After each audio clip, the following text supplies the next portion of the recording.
Корреспонденты нашего телеканала день за днем следят за развитием событий у нас в республике и за ее пределами. Сегодня, подводя итоги рабочей недели, мы расскажем вам о самых главных из них. В эфире программа «Якутия. День за днем». Меня зовут Сергей Михедов, и вот о чем мы расскажем сегодня. Лед тронулся, а возле Якутска наблюдаем густой ледоход на главной водной артерии Якутии, реке Лени. На пути к столице без заторов не обошлось.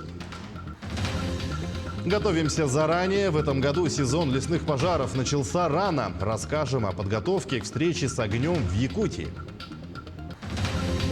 Ремонт в 6 аэропортах региона планируют завершить к концу года. Особое внимание объектам в Нерюнгри и Мирном. На каком этапе стройка? Для выпускников Якутии прозвенел последний звонок. Впереди экзамены, затем поступление в вуз. Какие правила в этом году? Детские мечты исполняет глава Якутии. Юный нерюнгринец еще в преддверии Нового года загадал желание проехать по московскому метро. И вот мечта исполнилась. Обо всем этом и не только в ближайший час. Лед тронулся. На уходящей неделе начался ледоход на главной водной транспортной артерии Якутии, реке Лени. Традиционно этот период характеризуется повышением уровней воды, и зачастую это приводит к паводкам. В настоящее время, по данным Главного управления МЧС России по Якутии, ледоход находится на территории Якутска. Уровни воды в столице пока критических отметок не достигали. Напомним, в Якутске такая отметка с учетом дамбы 990 сантиметров. Ледоход идет в соответствии с прогнозом. А на пути к Якутску ледовый затор все же образовался. В результате превышения уровней вода подтопила 25 участков в Харинском наслеге Алекминского района. Однако после взрывных работ вода достаточно быстро покинула жилые территории. О выходе реки из берегов Елена Фаст. В этом году в Алекминском районе ледоход пошел по другому сценарию. В зоне потопления Харинский наслед, где работает группа МЧС республики. Хоринцы мы сегодня, согласно регламенту, поработали. Здесь есть подтопленные участки, где-то 25 участков. И по решению рабочей группы КЧС республики по взрывным работам. Сегодня будут проводиться взрывные работы, и мы надеемся, что вода спустится и участки освободятся.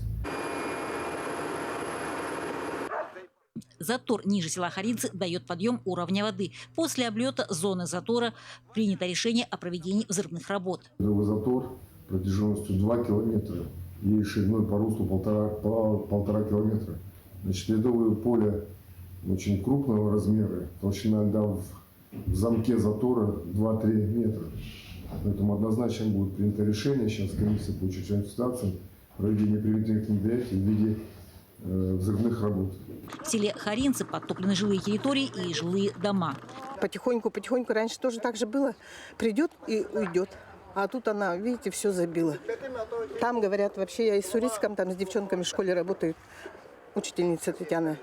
С ней разговаривала. Вот она сказала, что тут охотники ездили. И говорит, что вообще стоит все затор. И куда-то звоните, пишите, говорят. А что, надеялись, что это, видишь, как получилось.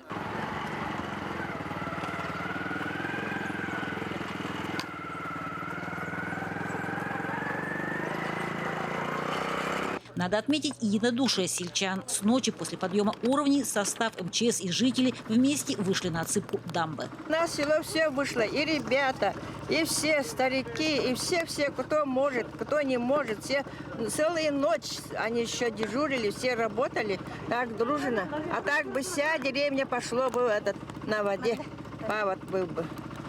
Так что все работаем все вместе. Все помогают. У нас и которые нам клуб приехали строить, они тоже, таджики, тоже помогают, они молодцы. Тут работа пришли, вот такого не ожидали. Случилось такой случай, беда чужая не бывает. Помогать пришли, конечно. Ночью уже вот отсюда была. Уже было? Ага. А ночью люди работали. А вы когда вышли на помощь? 7:30. 7:30? Все ребята, да, со школы? Ага. Елена Фаст, Максим Копылов, Алекминск. Но первый паром по маршруту Якутск-Нижний Бестях планируют запустить 25 мая. В период активного ледохода используют аэроботы. В этот период тарифы на переправу увеличены до 3000 рублей. По прогнозу, ледоход на реке Лени в районе Якутска завершится 22 мая. Сразу после прохождения ледохода в навигацию выйдут паромы и скоростные суда. Первый рейс паромов намечен на 25 число. Также в период активного ледохода в республике начали использовать вертолеты авиакомпании «Полярные авиалинии». И как только река освободилась от ледяного плена, в Ленском районе практически сразу там началась навигация. О прибытии первого судна расскажут наши коллеги. В Ленск прибыло первое судно «Алроса Лена». Сейчас Михаил Латко стоит на рейде, ждет очередь под разгрузку. На теплоходе и барже МП-1079 1650 тонн технического груза для Ленского отделения УМТС и МУАДа. С 14 мая коллектив Ленского речного порта уже разгрузил 5 плавсоставов. Это больше 7000 тонн груза. Порт перешел на круглосуточный режим работы. Значит, на эту навигацию план поставлен компанией 406 тысяч тонн, значит, немножко больше, чем в прошлом году. В прошлом году у нас было 386 тысяч в плане. На данный момент в районе Витима и на подходе с Киринска, значит, в движении и в ожидании распоряжений по выходу с Витима, значит, находится 11 единиц флота. Ну, значит, по обстановке, соответственно, флот пойдет и будем организовывать выгрузку. В порту ожидают еще одно судно компании «Алроса». Плавсостав СК-2077 везет контейнеры, черный металл, вагон-дома и другой технический груз. Всего 3000 тонн. Напомню, в планах «Алроса Лены» перевести 395 тысяч тонн груза для компании. Это на 22% больше прошлогодних объемов. Юлия Золотарева, Олег Соснин, медиакомпания «Алмазный край». От водной стихии к огненной. С начала пожароопасного сезона в Якутии зафиксировали 15 природных пожаров. Общая площадь, пройденная огнем, более 100 гектаров. Установилась теплая погода, поэтому с 20 мая в республике действует летняя шкала пожароопасности леса. Профилактическую работу ведут порядка 10 патрульно-контрольных групп. Это 12 человек и 10 единиц техники. Всего провели более 150 рейдов. Нарушителей требований пожарной безопасности привлекают к административной ответственности. Для примера, в Мегино-Кангаласском районе создана оперативная группа. Для профилактики посещают населенные пункты, проверяют готовность. Первыми посетили Джабыльский, Мегинский, Мигуринский наслеги. Встретились с главами, обсудили меры против пожаров. Жителями района рассказывают о соблюдении правил пожарной безопасности. 11 мая произошло возгорание леса общей площадью 13 гектаров. Причиной стало неосторожное обращение с огнем в отношении местного жителя. Примут меры. Сегодня отмечаем готовность наших населенных пунктов. Есть, конечно, шероховатости, где мы должны совершенствоваться. Есть замечания надзорных органов со стороны прокуратуры, со стороны отдела надзорной деятельности, со стороны экологической инспекции. Но в рамках нашей плановой работы мы поправляемся. И я думаю, что весь период пожароопасного сезона мы будем на короткой связи. Сегодня финансовый резерв у муниципалитета имеется. И как на поселенческом уровне, так и на муниципальном уровне. К слову говоря, с понедельника еще в 6 районах открывается пожароопасный сезон на территории лесного фонда Алданского, Верхоянского, Жиганского, Индигирского, Нерюнгринского и Тампонского лесничеств. Такое решение принято после таяния снега и установления теплой погоды. Вообще в этом году пожароопасный сезон начался рано. Например, Сибирь к такому внезапному появлению стихии не была готова. Топ антирейтинга по распространению лесных пожаров занимает Красноярский край.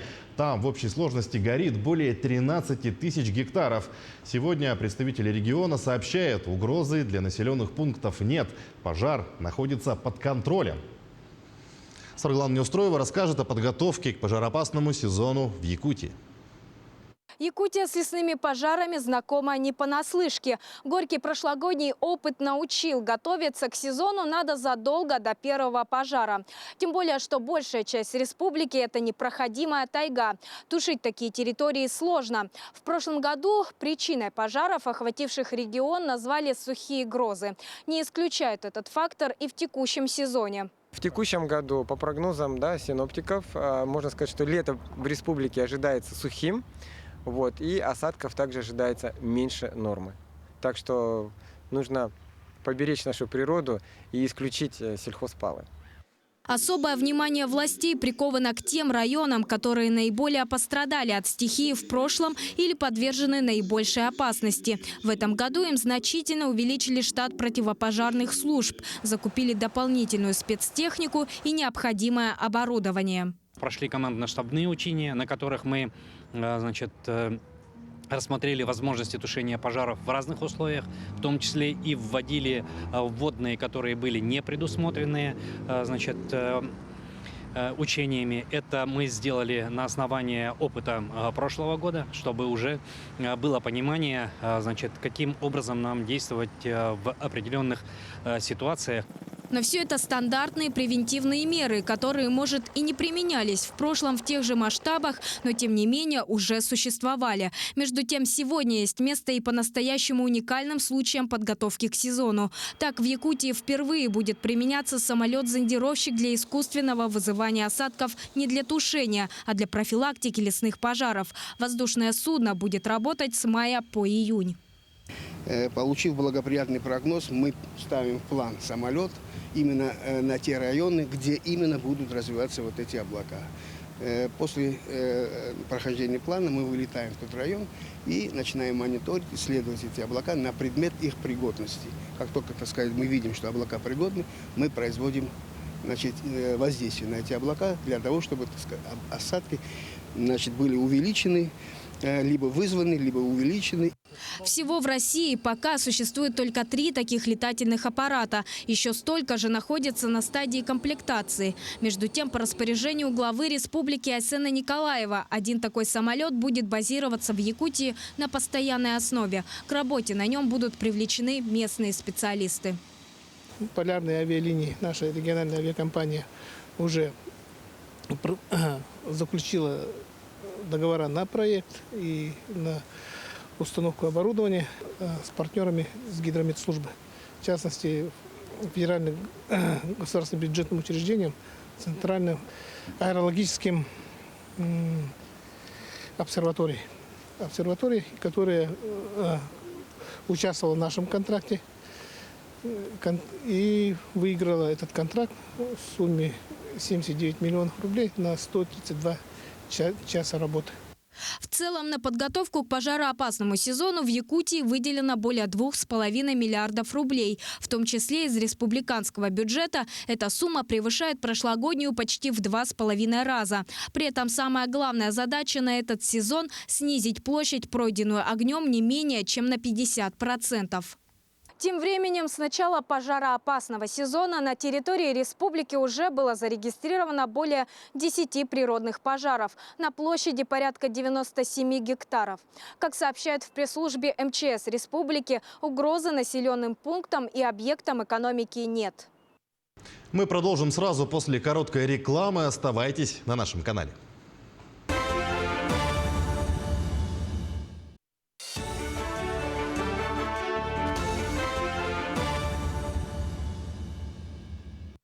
Далее поговорим о строительстве. Работы в аэропорту Нерюнгри идут согласно установленным графикам. В целом, к концу года планируют завершить ремонт в 6 аэропортах республики.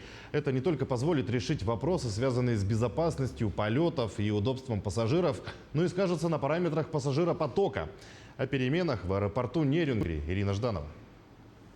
Уже осенью этого года все работы, согласно подписанного контракта, должны быть завершены. На сегодняшний день готовность объекта составляет 80%. Новый аэровокзальный комплекс увеличит пропускную способность в 3 раза, что составит 300 человек в час. Терминал у нас в общем составляет 9000 квадратов. Там будет находиться, зона регистрации людей, это первый этаж. Также там будут линейный отдел внутренних дел, то есть линейное управление полиции, а также медицинский комплекс, это учреждение именно по аэропорту. А также зона длительного ожидания, стерильная зона для бизнеса, стерильная зона общая, бизнес-зал, будет находиться, также на втором этаже это уже, на втором этаже также будут находиться административно-бытовые здания, то есть это под администрацию аэропорта самого. И на первом также будет находиться зал привилегированных пассажиров. Уже выполнены работы по устройству основания и искусственных покрытий взлетно-посадочной полосы, рулежной дорожки, водосточной дренажной сети и светосигнальной системы. В настоящий момент ведется строительство аварийно-спасательного здания склада ГСМ.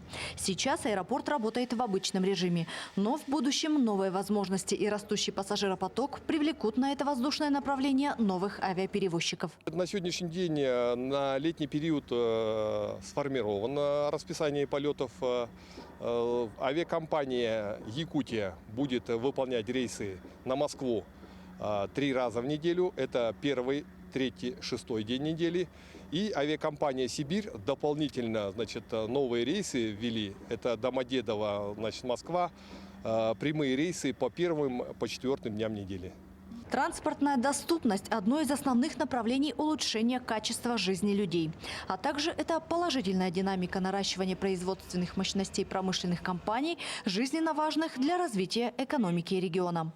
Новая взлетно-посадочная полоса имеет длину 3600 метров и ширину 45 метров. Способна принимать воздушные суда всех типов.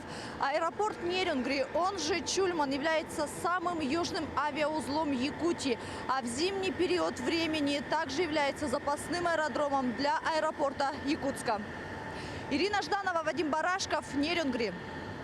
На стройплощадке нового аэропортового комплекса в Мирнинском районе приступили к очередному этапу работ. Подрядчики на месте собрали металлоконструкции и начали возводить каркас зданий. Это здание аэровокзала, ангарный комплекс, здание служебно-производственного комплекса. Также комплекс зданий грузового терминала.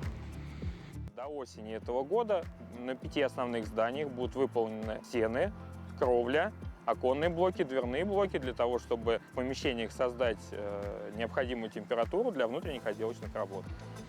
Работы идут по графику, без отставания от плана. Напомним, новый аэропорт будет находиться в 5,5 километрах от города Мирного. Идем далее. Войны за коммунальное предприятие разразились в Ленске. Один из стратегически важных объектов жизнеобеспечения ленчан. Ленское предприятие тепловых и энергетических сетей продано, но шансы остановить сделку имеются, считают специалисты. Люди же обеспокоены практической стороной вопроса. Будет ли также тепло в их квартирах и домах, как раньше, куда трудоустроятся сотрудники, попавшие под сокращение, и останутся ли коммунальные объекты в том же виде. В проблеме разбиралась Анна Кожевникова. Остаться без тепла в квартирах и домах грозит ленчанам. Такие нерадужные перспективы нагрянут вслед за продажей главной ресурсоснабжающей организации города Ленского предприятия тепловых и энергетических сетей. А процесс уже не то что запущен, практически завершен. Сделка о приобретении теплоэнергосервисом ЛПТС находится на проверке Федеральной антимонопольной службы. Но депутаты районного совета и общественники решили не оставаться в стороне. К нам обращаются очень много жителей города, в частности работников предприятия ЛПТС. Мы знаем, что уставной капитал предприятия 2 с лишним миллиарда. По недавно проведенному открытому аукциону предприятие было продано за 600 с лишним миллионов. У людей возникают вопросы, и у нас они тоже возникли в том числе. Поэтому сегодня принято решение подготовить депутатский запрос ФАС Российской Федерации на предмет проверки законности проведения данного открытого аукциона. Решение было принято в ходе рабочего совещания, которое собрали экстренно. Со своей стороны меры предпримет и общественный совет. Они подготовили жалобу в Федеральную антимонопольную службу. Будем организовывать слушания, будем выражать свое возмущение. Ну а буквально в ближайшие дни, мы подготовим письма в прокуратуры республики, России. Будем обращаться в ВИЛ-ТУМЭН, и так далее, в правительство Республики Саха-Якутия, потому что этот процесс надо остановить. Больше всего жители обеспокоены некачественной работой теплоэнергосервиса, который обслуживает часть города Мухтую. Наш телеканал не раз снимал репортажи с места аварий, замерзающих домов в минус 50 градусов, а буквально недавно о проблеме микрорайона Теплый Стан, где из-под крана бежит черная вода. у нас проблемы с водой, вода течет грязная, либо вообще напору нет. Тут меняли трубы в домах, масло, прямо жир какой-то в этих трубах, они забиваются. У меня пропало давление воды. Это я обращался год. Ходил в Комфорт, ходил в ТЭЦ, как он там правильно, да, все время. Все, меня туда-сюда пинали. Ну, в итоге я дозвонился до Якутска, порешали.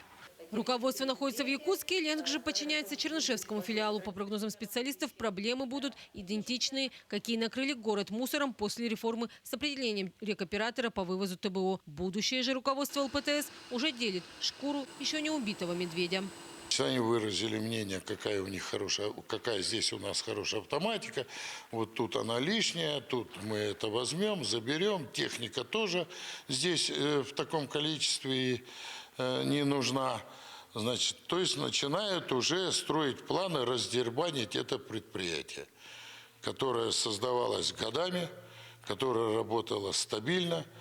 По мнению большинства горожан, этот один из самых стратегически важных объектов города при сложившейся ситуации будет утрачен в том виде, в котором он сегодня обеспечивает тепло- и водоснабжением, а также водоотведением практически весь Ленск. И речь идет уже не только о колоссальной потере рабочих мест, а как следствие оттоки населения. Под угрозу попадает энергетическая безопасность ленчан. Анна Кожевникова, Виталий Андреев, Ленск. А у нас в доме газ. Именно такую фразу смогут наконец-то сказать осенью более 2000 жителей частного сектора столицы. Вопрос по устранению дефицита газа и продолжение программы соцгазификации изучил мой коллега Иван Лазаренко. Актуальный для города Якутска вопрос, касающийся ликвидации дефицита пропускной способности газовых сетей, обсудили министр промышленности и геологии региона Максим Терещенко и генеральный директор Сахатранснефтегаза Алексей Колодезников на выездном совещании на месте прокладки газопровода низкого давления на улице Птицевод. Также обсудили и вопросы социальной газификации. Задачу, которую мы здесь реализуем, ее поставил президент Российской Федерации Владимир Владимирович Путин. Это вопрос довести до всех людей, у кого раньше отсутствовала здесь возможность, привести в дома газ. Здесь сегодня у нас работают почти 20 человек, у нас работают несколько единиц техники. Вот за спиной мы экскаватор, в частности, находится, мы в начале пути проехали другой, каждый выполняет свою поставленную работу, уже ведется укладка, в том числе и газопровода. Отметим, что ранее муниципалитеты сами решали вопрос ликвидации дефицита. Но с 2021 года Сахатранснефтегаз стал региональным оператором реализации программы социальной газификации, в том числе и ликвидации дефицита. Благодаря решению руководства республики и лично главы Якутии Айсена Николаева вопрос сдвинулся с места. Впервые по городу Якутску на 2022 год на ликвидацию дефицита предусмотрено 211 миллионов рублей. Это позволит создать техническую возможность подключения к газу порядка 2000 домовладений в ближайшие годы. Если говорить про план социальной газификации, у нас по плану должно было в этом году проведены работы до 2041 домовладения, а на сегодня уже заключено 2005 договоров. Соответственно, мы видим, что все равно сейчас люди еще в июне будут, и в июле подавая заявки. Думаю, что план значительно будет перевыполнен. В 2022 году будут проведены работы по строительству газопровода протяженностью почти 20 километров. Построено 11 газовых объектов и другие виды работ по возведению газовой инфраструктуры. Мы будем проектировать в этом году 10-й километр Покровского тракта. Там тоже колоссальная большая потребность. И текущий год, конечно, вот то, что здесь мы находимся, это решение дефицита газа. Но, с другой стороны, потенциал птицевода – это почти 500 домовладений. Да, здесь мы видим, что есть дома газифицированные, но если чуть-чуть туда дальше посмотреть, то там много домов негазифицированных, которым ранее мы отказывали из-за дефицита газа. Ну а главное, что кроме решения вопроса с дефицитом газа, все жители частного сектора, изъявившие желание провести себе домой голубое топливо, могут сделать это абсолютно бесплатно по программе социальной газификации. А некоторые категории граждан могут получить меры поддержки на приобретение газового оборудования для установки внутри дома. Вот на днях буквально был принят нормативный акт по линии Министерства труда нашего, где меры поддержки по поручению главы республики были увеличены со 100 тысяч для малообеспеченных семей до 150 тысяч рублей. Я думаю, все это ощутили. Ну, вот сейчас в ближайшее время мы региональный штаб буквально на днях проводили. Главы муниципалитетов заинтересованы в этом, активно доводят информацию до своих граждан. Иван Лазаренко, Георгий Григорьев, Якутск. В недалеком будущем некоторые проблемы газификации наверняка сможет решить экспериментальный проект «Биогаз». Для развития, безусловно, необходимо искать новые идеи. Под таким девизом около 20 лет существует этнокомплекс «Усадьба Атласовых». В последние годы усадьба ориентируется на оригинальное движение «Агротуризм». Ознакомилась с таким направлением и моя коллега Надежда Саханская. В отрасли туризма Якутии за последние годы достигнуто немало положительных результатов. Во многом благодаря предпринимателям, которые не только продвигают свои бизнес-идеи, продумывая новые туристические маршруты, но и сохраняют и приумножают самобытную культуру. Значительных успехов на этом поприще добился Василий Атласов, который на протяжении многих лет активно занимается продвижением этнографического туризма. Вот уже 30 лет занимаюсь туризмом в Якутии. Есть у меня данный большой проект. Чтобы подтвердить этот проект, я в этом году сделал там в Татинском улице, в Чемахе комплекс, туристический комплекс. И в этом году закончили, и открытие будет к юбилею Кулковского. Не так давно на территории этнокомплекса появилось и личное подсобное хозяйство. Здесь Атласовы разводят различных домашних птиц, а также кроликов. Вот кролик маленький родился. Таких 8 штук. И самое главное, все 8 живые. Это так редко бывает такое. Сейчас второй уже рожает. Так что вот если 10 кроликов таких самок, да, и 2 самца, и они 500 голов дают в год. Это значит, в будущем году у нас 1000 штук или может 2000 будет. Готовы вы к такому большому потомству? Ну, а что, без проблем, потому что я же работал. Отдельного внимания удостоилась и экспериментальная разработка «Биогаз». Мировая практика доказывает, что заводы по производству биогаза успешно работают. Владелец усадьбы Николай Атласов разработал установку, которая производит тепловую и электрическую энергии, а также удобрения на основе птичьего помета. Вот это синим таким пламенем горит, чистый метан.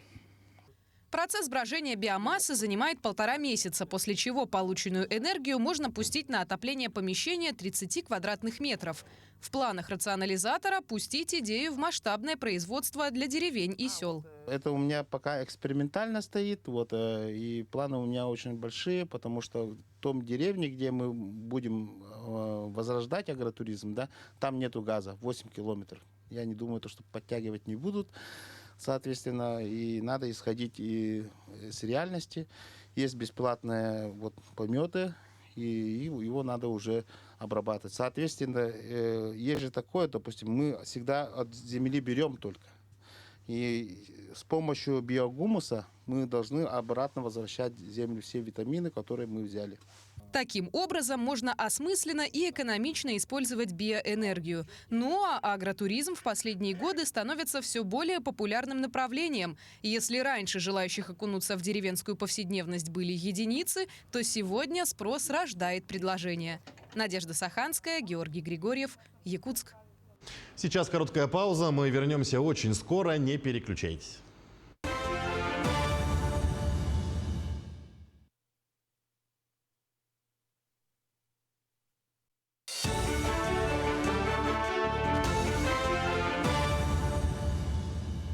Продолжаем программу. В Якутии 19 мая начался основной период проведения государственной итоговой аттестации для выпускников 9 классов.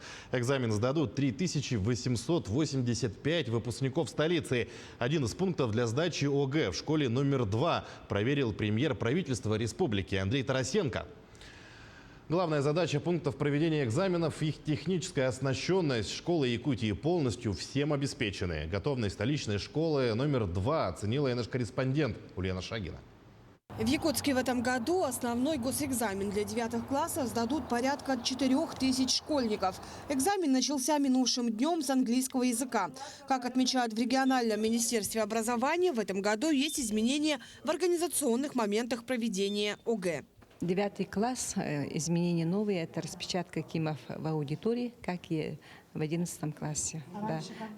Раньше было все централизовано, в пункте проведения отдельный кабинет был, а сейчас в аудитории, где сами дети сидят, уже мы получаем по интернету задания, распечатываем прямо на глазах у детей. Это как ужесточение получается? Да, да. Мы должны обеспечить все аудитории принтерами, сканерами, которые отвечают всем требованиям. Они должны быть скоростные.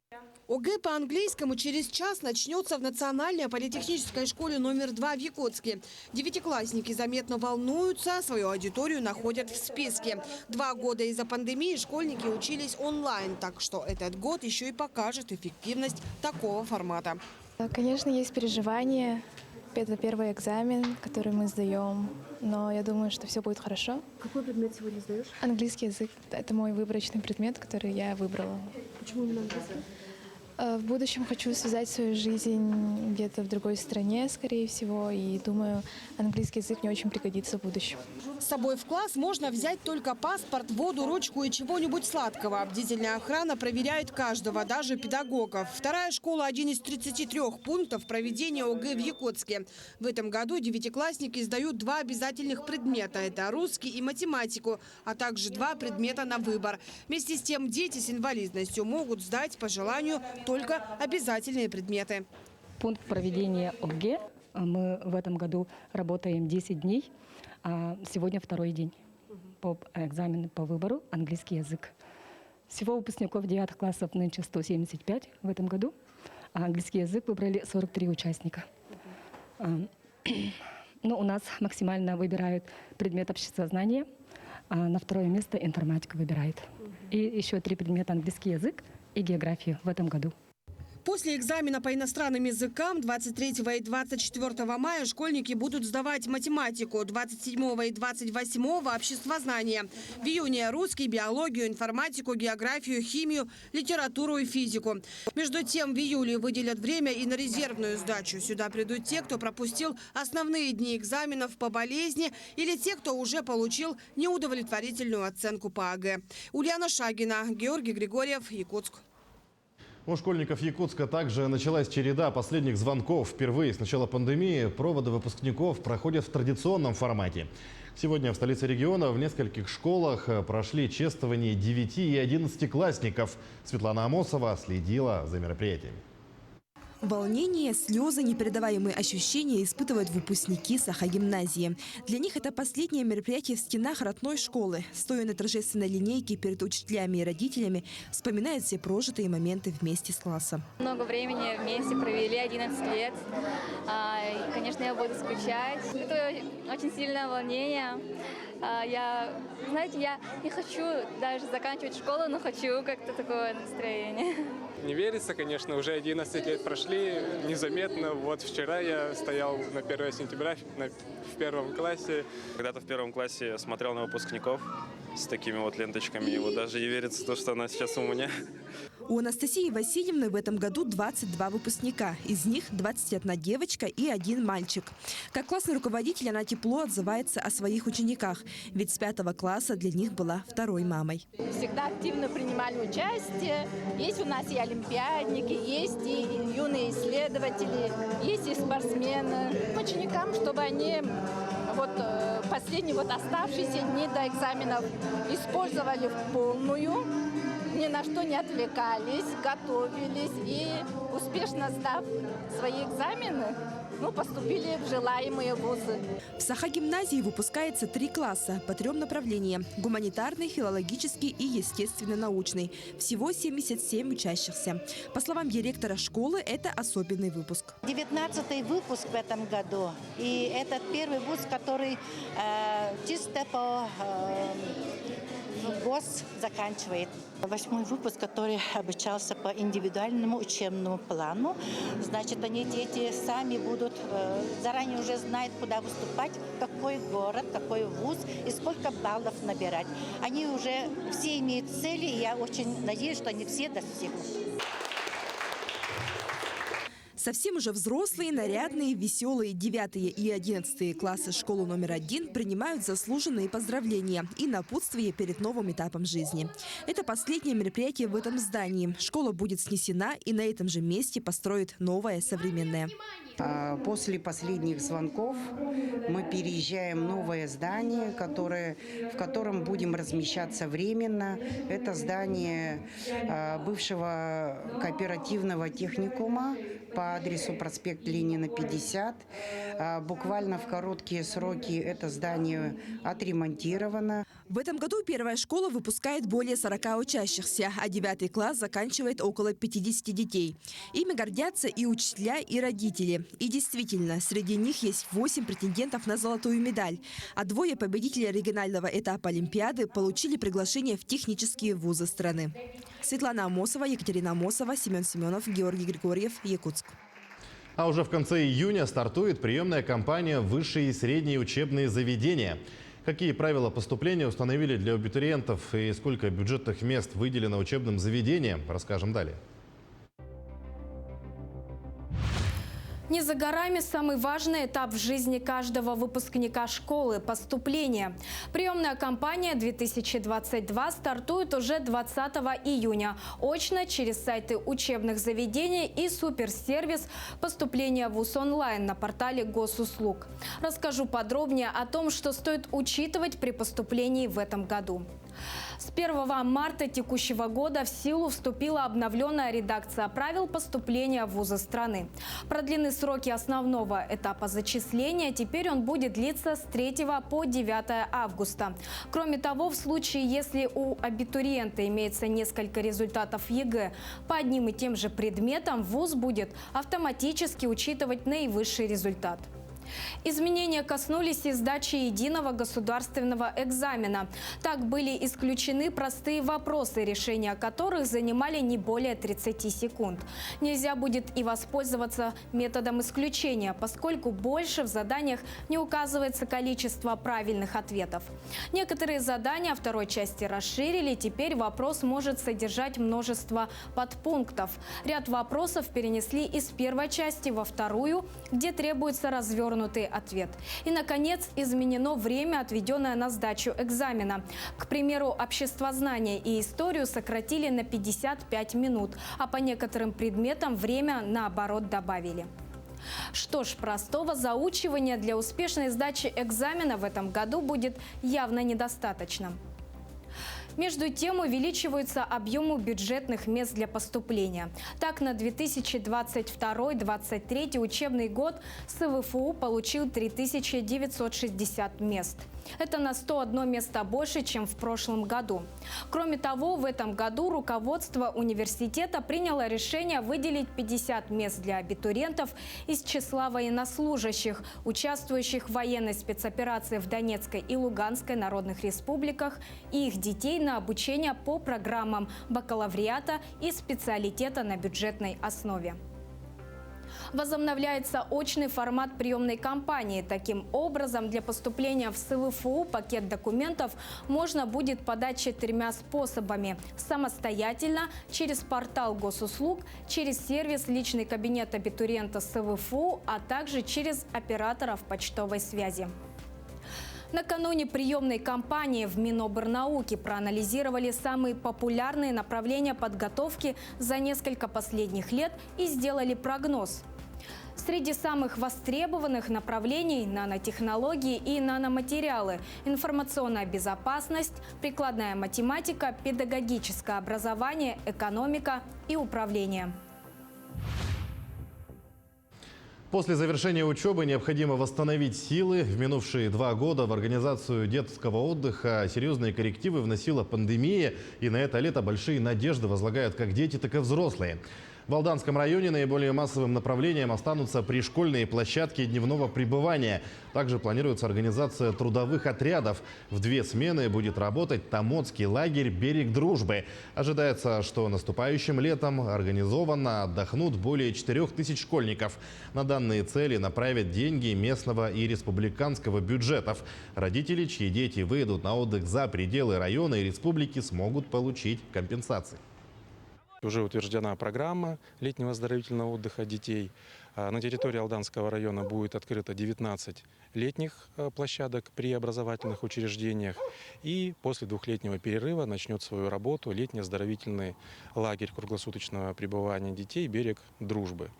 Летние площадки у нас открываются с 1 июня, а первый сезон на «Береге дружбы» начнется с 20 июня. В летних лагерях, безусловно, дети получают все, что нужно для оздоровления. Однако в одном из учреждений Якутска уже началась специальная восстановительная программа для детей младшего школьного возраста. Далее о том, как в этом году будет организован летний досуг для школьников. Многим известно, что май – пора экзаменов и завершения учебного года, и у многих школьников совершенно не остается времени для того, чтобы подумать о летнем досуге. Однако для детей предусмотрена программа дневного пребывания в детских лагерях.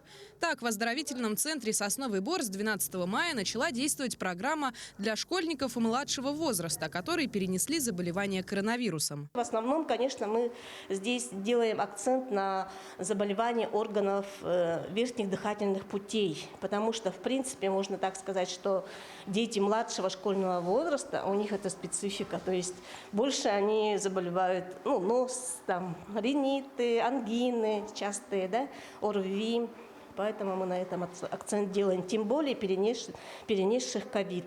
Медицинские процедуры, сбалансированное питание, игры на свежем воздухе – это не единственные мероприятия для детей, которые сейчас находятся на смене. Надо сказать, что помимо оздоровительных программ здесь, в лагере «Сосновый Бор», также ведутся уроки для учеников, в частности, 1 класса. Сейчас они под руководством учительницы русского языка Натальи Николаевны пишут диктант как раз о весне и о том, что происходит на улице. Кроме этого, стационарные организации отдыха и оздоровления детей Якутска участвуют в федеральной программе «Лагерный кэшбэк». Родители будут иметь возможность вернуть 50% от суммы, которую они оплатили за путевку через карту МИР. В программе детского кэшбэка Республика Саха-Якутия работает уже 2-й год. В прошлом году по этой программе работало 15 лагерей, и то есть было продано на общую около 900 путевок. В этом году у нас ожидается столько же примерно. В этом году у нас первая смена открывается 30 мая. Все полностью готово. Мы уже ждем готовы принять детей. На первые смены запись у нас началась 1 мая.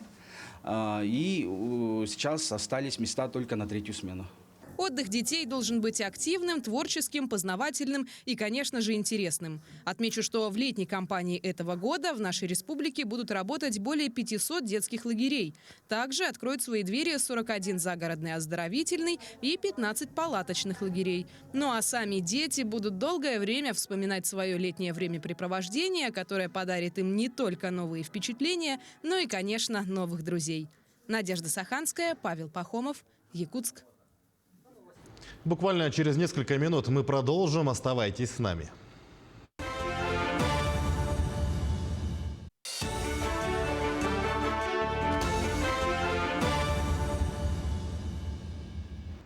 Возвращаемся в студию. На этой неделе свой праздник отметили пионеры. Все, кто когда-то носил на шее красный галстук и вскидывал руку в пионерском салюте. За столетнюю историю через ряды пионерской организации и ее правопреемников прошли миллионы детей. Как в Якутске отметили День пионерии и чем занимаются современные пионеры, узнавал Александр Хавренко.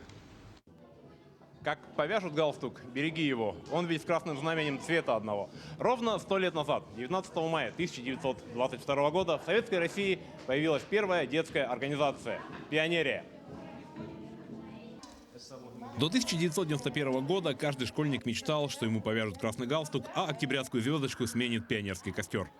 Для многих ветеранов пионерского движения слова «будь готов» и сейчас звучат гордо и торжественно. И каждый год, 19 мая, в День пионерии, они достают свои красные галстуки и красные пилотки и вспоминают былые годы. История нашей страны и история наших семей. Многие поколения наших советских людей, советского народа были пионерами. И, конечно же, сегодня я хотела бы поздравить всех жителей республики и, прежде всего, пионеров всех поколений, кто был пионерами в разные годы. И, конечно, чувство вот этого пламенного сердца детей, которые были в то время, которые занимались в то время своими тимуровским движением. Горели глаза у детей. В современной России у пионерской организации появились свои правопреемники. Детское школьное движение развивается по всей России и в нашей республике в том числе. Мне хочется творить добро людям вообще в мире, чтобы больше было добра. Мы помогаем ветеранам, мы устраиваем акции, мы убираемся в городе. Буквально полгода назад я вступил в организацию «Альтаир». Я вступил из-за новых знакомств, а еще я очень люблю помогать людям. Несмотря на то, что сегодня вступление в пионеры – дело добровольное и личный выбор каждого ребенка, современные пионеры чтут традиции и устои своих старших товарищей. Привлекает это тем, что все время у нас происходят какие-то движения, потому что ты всегда чувствуешь себя нужным, ты чувствуешь себя полезным среди таких же единомышленников, как и ты. Становиться пионером нужно за тем, чтобы привить в себе такое хорошее чувство, как умение работать в команде. Потому что всегда работа в команде помогает человеку найти самого себя. И пускай сегодня у них галстуки разных цветов и нет значков с кострами на груди, пионеров, ветеранов и современных пионеров объединяет готовность помогать и приходить на помощь.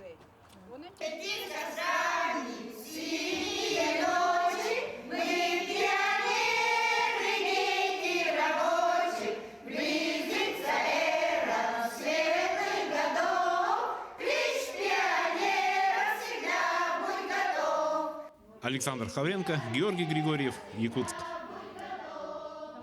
Из пионеров выросло множество заслуженных тружеников, и из них немало женщин. В котлотурбинном цехе девушка Мария Шитова занимается совершенно не женским делом. Она работает слесарем. Коллектив ценит молодого специалиста. В Якутскэнерго Мария уже 4-й год. И что самое интересное, девушка не только справляется со своими обязанностями, ей очень нравится ее работа. Наш корреспондент съездила на ГРЭС-1, чтобы запечатлеть разводной ключ в руке слесаря Шитовой. Это самый важный инструмент для любого слесаря – разводной ключ. Единственная женщина-слесарь в котлотурбинном цехе номер 1 за всю историю существования цеха Мария Шитова смогла доказать, что нет профессий, с которыми бы не справилась даже такая хрупкая девушка, как она. Обслуживаем оборудование электростанции, то есть постоянные обходы, осмотры оборудования. И там ключи достаточно тяжелые бывают, тоже приходится носить. И там масло сливать бывает тоже тяжелое. За 4 года работы она привыкла ко всему – и к климату, и к специфике своей работы. В Якутию Мария приехала из Мордовии. Вначале студенткой по программе обмена. Затем и вовсе осталась. Работа на ГРЭСе нелегкая. Дежурная смена длится 12 часов при таком высоком шуме котлов. Первые 2 года было сложно было привыкать. И я приехала с Республики Мордовия, было сложно привыкать и к климату, и вообще к работе. Но у нас слаженный, дружный коллектив, и помогает, поддерживает. Должность оперативного персонала сверхответственная, поэтому полагаться на волю случая или помощь коллег-мужчин в этом деле не стоит. И Мария это прекрасно понимает. Но в первый рабочий день Мария, конечно же, смогла их удивить. Все удивились этому. То, что девушка и оперативник, тем более в смену работает. Человека узнали, обучили, и, как оказалось, то, что нормально. Переезд в суровую Якутию самой первой поддержала родной человек – бабушка. Да и родители были не против. Знали, нежная и одновременно сильная дочка не пропадет. Как бы она была, наоборот, даже за то, что я переезжаю, потому что это в другом городе все равно легче приспособиться к жизни. Планы у слесаря Шитовой большие. Сейчас девушка идет на повышение и учится на машиниста газотурбинной установки. Это здесь же, но сидеть она уже будет за пультом управления. Ну, она обучается, всему этому обучают. Первый пуск у нее уже прошел, То есть пустила машину она хорошо, справилась отлично, замечаний к ней не было. Не знаю, как Мария поздравляет своих коллег-мужчин с Днем защитника Отечества, ведь она одна. Но вот 8 марта уже 5-й год отмечают здесь с удовольствием, чем раньше не могли похвастаться. Мария полюбила не только свою профессию, но и Якутию и не собирается уезжать. Ведь вправду говорят, север затягивает надолго. Ульяна Шагина, Георгий Григорьев, Якутск. Поговорим и о детских мечтах, которые исполнились благодаря новогодней акции «Елка желаний». Юный нерюнгринец Роман Дроздов еще в преддверии Нового года загадал желание проехать по московскому метро. Уже сегодня мальчик вместе с мамой не просто покатался по столичной подземке, даже попробовал себя в роли настоящего машиниста поезда. Детскую мечту исполнил глава Якутии. Подробности у Айсены Бурнашовой.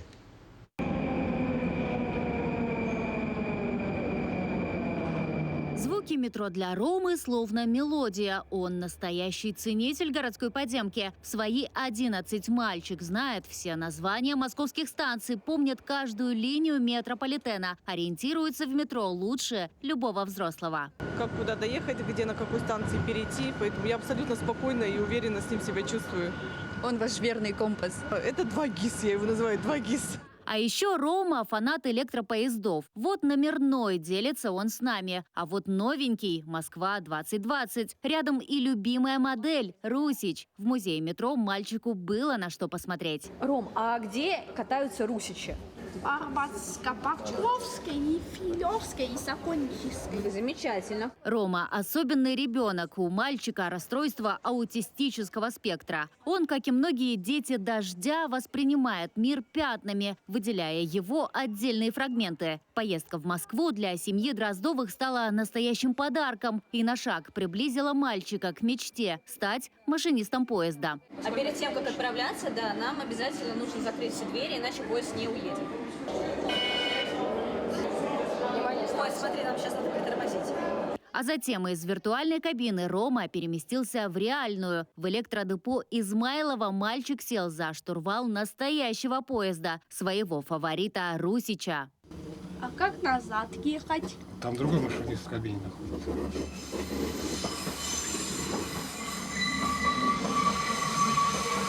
Кем ты сейчас? Машинистом. В настоящем поезде. Это не игрушечное. Передал управление. Это все серьезно. Здорово?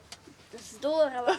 О мечте мальчика посетить московское метро еще в декабре прошлого года узнал Айсен Николаев. Рома вместе с мамой в рамках акции «Елка желаний» написали письмо, в котором рассказали о заветной мечте. Уже в Москве мальчик поделился впечатлениями со своим волшебником, взял навстречу и игрушечный поезд. Теперь с ним не расстается. А на каких ты поездах ездил? Расскажи. На Москва-2, Москва 2020 год. Еще на каких? На Мирном. Приятные сюрпризы на этом не заканчиваются. В Москве Рому и его маму ждет еще один подарок – курс поведенческой терапии. Это необходимо для реабилитации ребенка. Интенсив продлится 2 недели. В день запланировано по 5 занятий. Айсен Сергеевич, получается, осуществил нашу мечту. Это благодаря вот этой всероссийской акции «Елка желаний». И у нас получается, что Щегеняк Роман Михайлович, это глава Нерюнгринского района, решил исполнить еще, получается, мою мечту. Ну, поэтому у нас двойная радость, двойное счастье. На поездку в московском метро. Кому? Ростову Роману. А это кто? Это ты. Айсена Бурнашова, Джур Березкин, Вадим Барашков, Ирина Кичигина, Москва, Нерюнгри. Такой была уходящая неделя глазами наших корреспондентов. Мы следим за развитием событий. Увидимся на канале Якутия-24.